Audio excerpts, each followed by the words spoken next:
बिस्मिल्लाहिर्रहमानिर्रहीम अस्सलाम वालेकुम। ग्लोबल वीज़ा टिप्स के साथ मैं हूं ब्रिस्टो मियां अमर अली।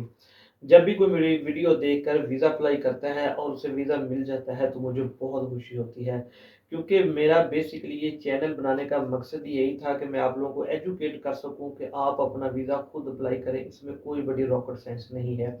आज की वीडियो भी इसी मुतल्लक है कि मुझे एक दो कॉल्स आई थी कि सर चूँकि ऑस्ट्रेलिया के वीज़े में कुछ चेंजिंग आई है, तो आप जो है वो लेटेस्ट जिस तरीकाकार है वीज़ा अप्लाई करने का उसके ऊपर वीडियो बनाएं और हमें तरीका बताएं।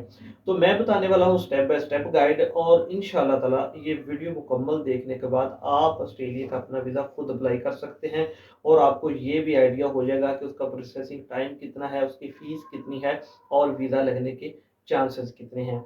इसके अलावा जो इस चैनल के ऊपर नए आते हैं वो उसको ज़रूर सब्सक्राइब कर लिया करें, ताकि मेरी जितनी भी लेटेस्ट वीडियो आती है इमिग्रेशन से मुतल्लिक, ट्रैवल से मुतल्लिक, वो आप तक बर वक्त पहुंचती रहे। चलिए, सबसे पहले आपके पास एक ईमेल एड्रेस होना चाहिए। मोस्टली ज़्यादातर तो लोगों के पास ऑलरेडी एक ईमेल होता है, लेकिन अगर नहीं है तो सबसे पहले आपने अपना ईमेल जो है वो साइन अप कर लेना है। कोई भी हो सकता है, जीमेल हो सकता है, हॉटमेल हो सकता है, कोई भी है। आपने सिर्फ एक ईमेल एड्रेस बना लेना है। फिर आपने गूगल में सिंपल सर्च करना है ImmiAccount sign up Australia. सिर्फ ये 3-4 लफ्ज़ लिखेंगे तो आपके पास जो पहली वेबसाइट इमिग्रेशन की ओपन होगी ऑस्ट्रेलिया की, इमी अकाउंट के हवाले से उसके ऊपर आपने क्लिक कर लेना है। मैं कोशिश करूँगा, बल्कि मैं ऐड कर दूँगा डिस्क्रिप्शन के अंदर, ताकि आपको आसानी रहे। इमी अकाउंट बेसिकली आपका एक अकाउंट है।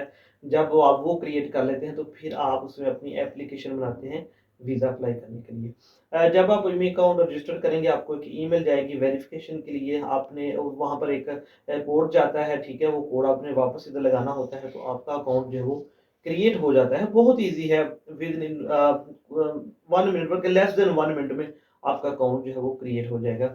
उसके बाद नेक्स्ट फिर आपको 2-3 ऑप्शन दिखाएगा, जिसमें एक होगी नंबर 1 के ऊपर न्यू एप्लीकेशंस की। आपने न्यू एप्लीकेशन के ऊपर जाना है, मुख्तलिफ कैटेगरीज दिखाएगा कि आपने वीज़ा कौन-सा अप्लाई करना है। तो सबसे पहले तो 2 ऑप्शन जो होती हैं जो को थोड़ा-सा कन्फ्यूज़ करती हैं विज़िटर वीज़ा में।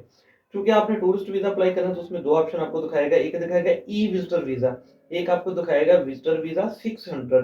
तो आपने जो ई वीज़ा सॉरी खाली विज़िटर वीज़ा 600 है वो सिलेक्ट करना है, क्योंकि जो विज़िटर वीज़ा है वो आपके लिए नहीं है, वो उनके लिए है जो यूरोप में रहते हैं, शेंजन में रहते हैं और उनके पास शेंजन का पासपोर्ट या वीज़ा है, वो उनके लिए है। तो हम जो कि पाकिस्तान या इंडिया या बांग्लादेश से कहीं से अप्लाई कर रहे हैं, तो फिर आपको विज़िटर 600 वीज़ा जो है वो अप्लाई करना है। अच्छा जी, उसके ऊपर क्लिक करेंगे तो मज़ीद उसे कैटेगरीज़ में जाएगा कि आपने बिज़नेस विज़िट के लिए जाना है, पर्सनल के लिए जाना है या जनरल विज़िट के लिए जा रहे हैं।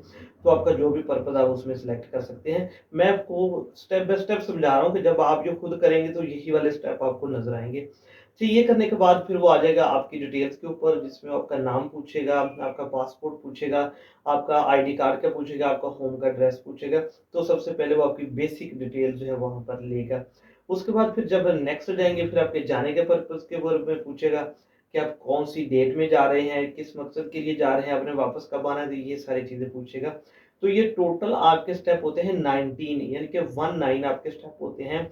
समटाइम एक पेज के ऊपर सिर्फ एक ही क्वेश्चन दिखाता है और समटाइम एक पेज के ऊपर 4 से 5 क्वेश्चन दिखाता है। नेक्स्ट टाइम में फिर आपको बताएगा कि आपने पहले कभी ऑस्ट्रेलिया का वीज़ा अप्लाई किया था या आपका कोई रिलेटिव वहाँ पे रहता है। तो ये बेसिक डिटेल आपने येस या नो में उसका आंसर करते जाना है, जो आपके ऊपर एप्लीकेबल होता है। बिल्कुल जब एंड पर चले जाएँगे, ये सिंपल क्वेश्चन है, इसमें कोई भी बड़ी मुश्किल नहीं है, ठीक है? आप अगर किसी जगह पे कन्फ्यूज़ होते हैं, तो आप उस सवाल को उठाकर गूगल में लेके जा सकते हैं और देख सकते हैं उसका आंसर क्या है, या फिर आप उसको उर्दू में ट्रांसलेट कर सकते हैं, ये देखने के लिए कि इसने सवाल क्या पूछा है। क्योंकि समटाइम कोई ट्रिकी सवाल भी पूछे जाते हैं। आप स्टेप बाय स्टेप कंप्लीट करते जाएँगे, फिर एंड पर जाकर वो आपसे आपके डॉक्यूमेंट्स पूछेगा कि अब आप जो है वो अपने डॉक्यूमेंट्स अपलोड कर दें। डॉक्यूमेंट्स आपने पहले से स्कैन करके रख लेने हैं, जिसमें आपका पासपोर्ट है, आपका आईडी कार्ड है, आपके टिकट है, आपकी होटल की बुकिंग है, बैंक स्टेटमेंट है, ट्रैवल प्लान है। ये सारी चीज़ें आपने पहले से आपने अपने कंप्यूटर में रख लेनी है। बस यही डॉक्यूमेंट्स हैं, ये बहुत ज़्यादा डॉक्यूमेंट्स की रिक्वायरमेंट वो नहीं माँगता। तो ये सारे स्कैन होंगे तो फिर आपने एंड पर जाकर ये सारे वन बाय वन आपने अपलोड कर देने हैं। अपलोड करने के बाद फिर आपको सबमिशन के ऑप्शन देगा। जब आप उसे सबमिट करने जाएँगे, तो आपसे कहेगा कि आप अब एम्बेसी की फ़ीस पे करें। एम्बेसी की फ़ीस पे होगी तो आपका ऑनलाइन सबमिशन वाला प्रोसेस जो है वो कंप्लीट हो जाएगा। फीस जो है वो 190 ऑस्ट्रेलियन डॉलर है। आपने लेटेस्ट रेट देख लेना है क्या है ऑस्ट्रेलियन डॉलर टू पीकेआर, आपको आइडिया हो जाएगा। 40-42 हज़ार जो जितनी भी फीस है वो आपके सामने आ जाएगा, ऊपर नीचे होती रहती है डॉलर के रेट के हिसाब से। ये ऑस्ट्रेलियन डॉलर की बात कर रहे हैं, अमेरिकन डॉलर की नहीं।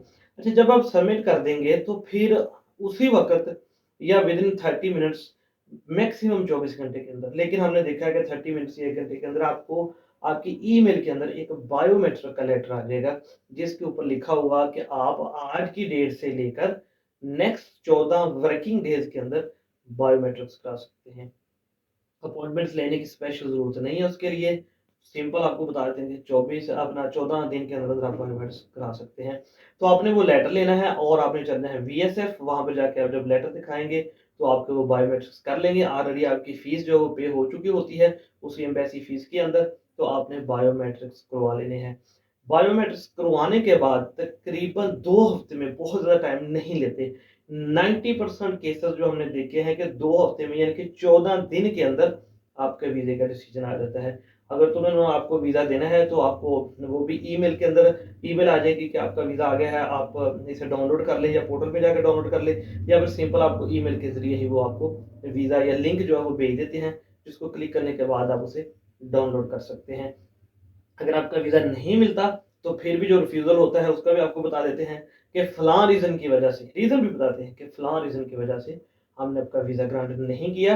तो अगर आप इन चीज़ों को इम्प्रूव करें तो दोबारा भी उसमें अप्लाई कर सकते हैं। तो ये है जी प्रोसीजर, ये है प्रोसेस, ये है तरीक़ाकार, किस तरह से आप ऑस्ट्रेलिया का visa apply step by step मैंने बताया कर सकते हैं। अब इसके बाद मुझे नहीं लगता कि आपको किसी भी किस्म की मुश्किल होगी ऑस्ट्रेलिया वीज़ा अप्लाई करने के लिए, क्योंकि बड़ा ही अच्छे तरीके से मैंने आप लोगों को एक्सप्लेन कर दिया है।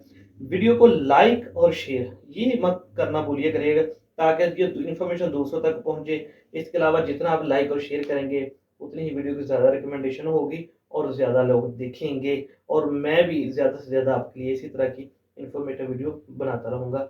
मुझे आपने अपनी दुआओं में याद रखना है। इंशाअल्लाह ताला कल एक नई मज़ेदार वीडियो के साथ मैं फिर आपकी खिदमत में हाज़िर होऊँगा। अल्लाह हाफ़िज़।